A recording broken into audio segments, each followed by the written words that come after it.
Hi everyone, you reached Chronicles of the Gray Hair Diva. If this is your first time, welcome. If not, welcome back. For all of you out there, hit that subscribe button and the notification bell so that every time I upload a video, you will be notified. Hit the like button, chat with me in the comments, and when I get an opportunity, I will chat back. And share my video with your friends and family so that they can come to my channel and get to know me also. I'm here with my recap on Love and Marriage DC. Love and Marriage DC, I'm hanging in there. I'm hanging in there not really for Monique and Chris, who are supposed to be the stars of this particular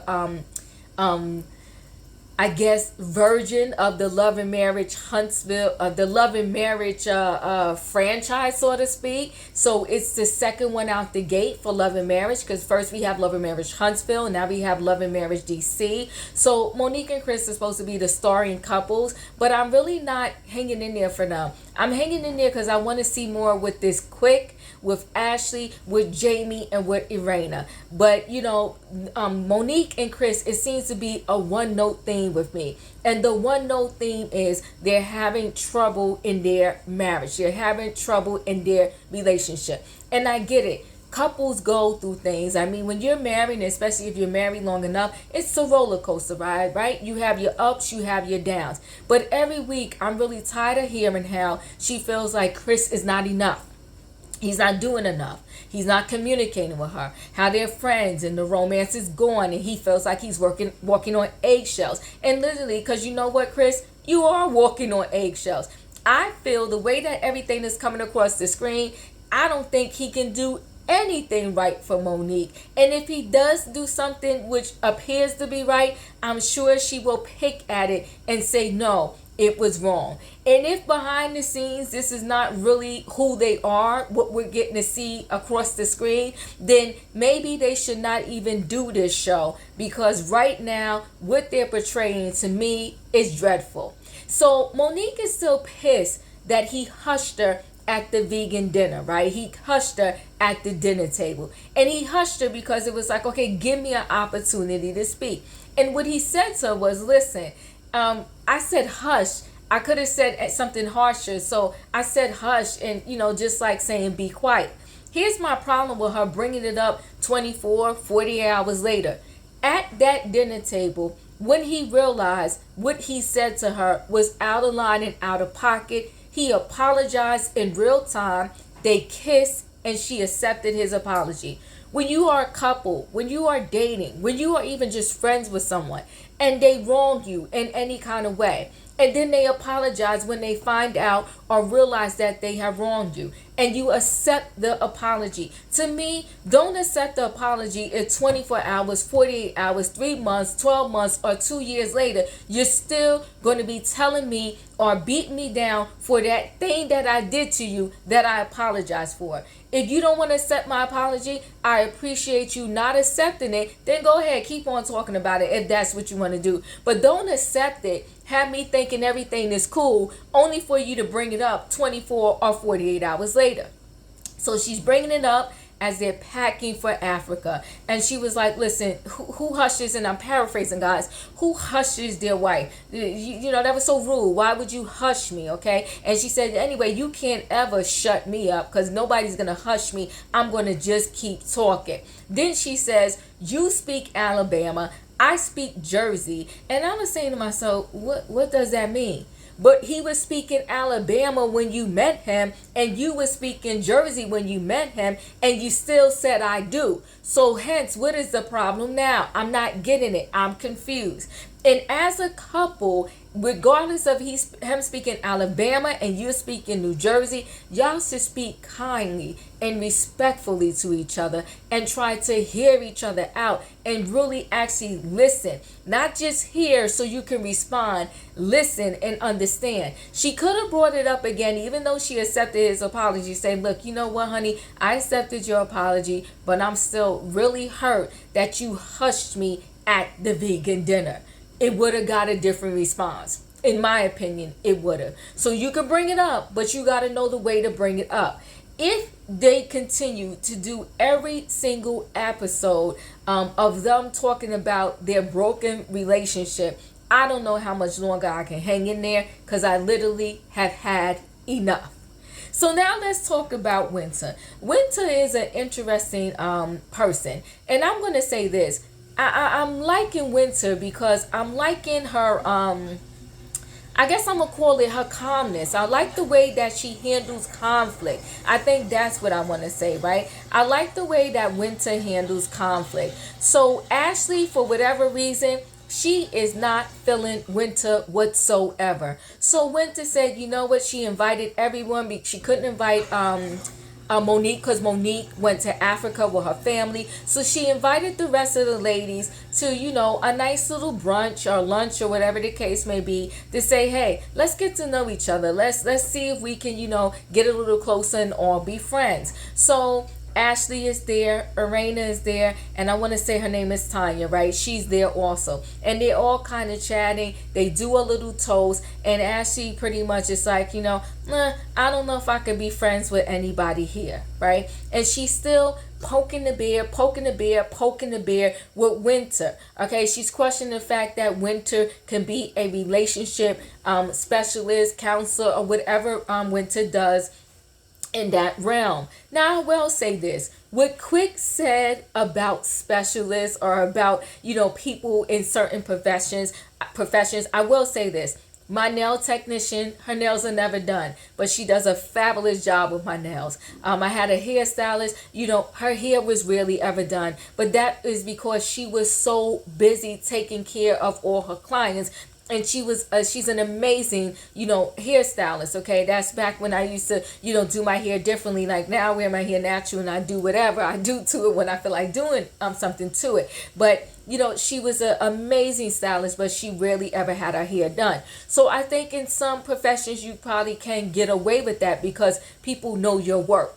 Now, I will say this, there are other professions that no matter how good you are, your aesthetics or what you know or your success in certain areas, it really does matter. Like a personal trainer, a physical trainer. There may be a really good personal trainer who is not in the best of shape, and you're like, the people looking at them and say, well, I don't even want that person as my personal trainer because they can't even seem to get themselves together. And then someone who is physically in good shape, you would, say, okay, I'll use that one as a personal trainer because they know how to keep themselves together. So I think that same thing goes for a relationship specialist. It's like, how are you going to teach me how to be in a good relationship with someone and you can't even figure out this thing for yourself? So I kind of get that. So with Winter, I get it. She's saying that I can coach you in the sense that, I've been there, done that. But many people themselves have been there, done that. They want to know how to get there, stay there, and, have a very successful relationship. And it is a little concerning that Winter met her husband, Kevin, who is 60, and it's nothing to do with his age, but I'm just saying she's 40, he's 60. You met your husband. He was living in a basement apartment. You didn't know that the basement apartment was his family's home, like his mother or his parents' basement apartment or his mother or whatever. He didn't have a car, and you were okay with everything and with marrying someone that you really didn't know that well until the people served you at your door telling you that y'all pretty much being investigated or some sort of the other for funds being stolen from, I guess, a company that he was working with. So allegedly, right? But y'all got served. So it wasn't until then that a red flag went up in your head. It wasn't until then that you got a little concerned, and then you had to go get your car back from him. So I have a problem with a person saying that they're a relationship expert, but yet they themselves fell for the okie doke. Now, do I like the way that Ashley approached her on it and was poking her with it? Absolutely not. Do I like the way that Ashley came to the luncheon or the brunch or whatever and acted as if like she can't even be friends with Winter for whatever reason? Absolutely not. But listen, Ashley's a little shady herself. It's like, yeah, I'm giving her the side eye a little bit because she said that her and Arena is pretty much not even really close friends. And Arena's like, okay, I guess we're just acquaintances. And Tanya tried to squeeze her way in there. I think that she is definitely going to have to figure out how to mingle and mix in this group because Tanya seems a little laid back. And out of all of them, Ashley is the rah rah rah rah rah one. So we're gonna have to see how this goes. But I am interested in the dynamics and what's gonna go on with these other couples more than I am Chris and Monique. Now this is something that happened that I absolutely love. I love when Jamie, Quick, and their children all went to the boxing studio and kind of got together. And I like the way Quick talked to Jamie Jr. and tell him, listen, I've been there, done that. You're very fortunate. You still have parents that care about you, and your dad and your mom don't want to see anything bad happen to you. And sometimes I think children, they need an outside person to speak some sense in them because it's almost like since they live with their parents and they hear their parents talking to them all the time, it's like they get deaf ears to their parents and another person, an outside person saying, hey, look, this is what it is. No one wants to see anything happen to you. You know, I'm hoping they get through to Jamie. I really do appreciate that, you know, conversation. And I was liking that. I love that scene. Another thing that I understand and I love. So I understand Jamie Sr. Wanting, you know, their other son to, you know, do something with his life, to be something. So he's kind of thinking, you know what, he's at a certain point when you have a child that is, I'm gonna call it like failure to launch syndrome. It's like they're still trying to find their way in their mid-20s or almost approaching 30. You as a parent, you're concerned. You're like, okay, I'm not going to be here forever. I want to make sure they find their way. So you start throwing out ideas. I mean, do you want to DJ? Maybe you want to be a manager at such and such.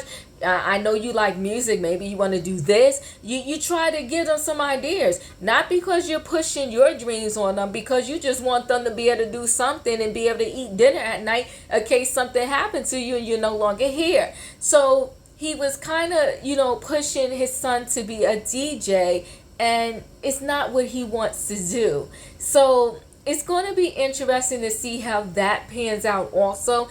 But I will say this, as a parent, I get it because we want our children to be successful. And when I say successful, I'm not saying, oh, we want our children to necessarily just be a Jay-Z or Beyonce, and that's not what they want to do. We just want them to be successful in whatever it is they want. But we need them to want something, okay? Want to do something. So it's going to be interesting to see how that goes down. Now, I will say this. I'm trying to figure out Jamie, okay? But Jamie is definitely, I'm trying to think what type of male he is. Like he said, I don't know, do they call it alpha male? But he's that definitely puffish chest male. Like, I am king, hear me roar, and whatever I say pretty much goes. So he pretty much told Arena when they was doing their walk and in their confessional, like, listen, you keep our business in the house. You're going to learn how to get amnesia. When somebody asks you a question about us and our past and about maybe infidelity or so forth and so on, shut your mouth. Okay? Have amnesia. But they don't need to know our business. Now, this I will say. When you're trying to help a couple maybe perhaps get through something that you have already been through, then maybe the conversation will be relevant to say, listen, we went through some infidelity situations, we survived, and so can you. But when some people, when they just want generic information about your business for no particular reason, I'm with Jamie on that. You know what? Get amnesia. Don't say anything, because some people, they just want to hear your business so they can use it against you later. So I know that Arena, she meant well. She was just sharing, but you do have to watch what you share, because you never know what people and how people are going to utilize the information that you're sharing. Now I'm going to end it with this. So it was Ashley and Arena that went to I guess like a doctor's office, and Arena was getting a procedure, to get to make sure, like, she doesn't sweat under her arms, and she got shots, and then she did admit to getting her breast done. And she said, but her butt is 100% her. Here's the thing with surgery. I don't listen. People got to do what they want to do, and one thing I do appreciate her saying is that research it. Make sure you get the proper doctor and professional to do this, because a lot of people have had a lot of bad things happen by going to some underground facility or place or someone's apartment to get certain procedures done. So guys, that's it. That's a wrap for me, pretty much, in terms of Love and Marriage DC. The thing that stands out for me the most is I don't get Monique. I'm not quite sure where she's going with this. I'm not quite sure how she's feeling now, because they film, and they film so much, and they really don't know how this thing is going to be chopped up and edited. But I'm wondering how she's feeling watching these episodes in real time and looking at herself. Is she thinking like, wow, I shouldn't have talked to Chris like that? Or is she thinking it is what it is, and whatever it is, that's what it's going to be? And I do feel still to this moment, meaning Monique, that Chris needs to straighten up. So chat with me in the comments. How are you feeling about Monique in this Chris situation? How are you feeling about the other couples? And are you going to continue to watch Love and Marriage DC? Also, I want to say tomorrow night, the Bobby Brown 2-day event is coming on A&E channel. I'm going to be tuned in. I hope you'll watch. So watch with me so that we can recap it together. And I might go live for the recap. It depends on, when I watch it, what I see, and how I think the actual, episode was. And like I said before, I think it's going to be 12 or 9 parts to this particular docu-series about Bobby Brown and his current wife, and Bobby Brown's, past life, like, so to speak, everything that made him who he is today. So thanks guys for watching. Don't forget to hit the like button. Chat with me in the comments, and when I get an opportunity, I will chat back. And I'll see you on the next video.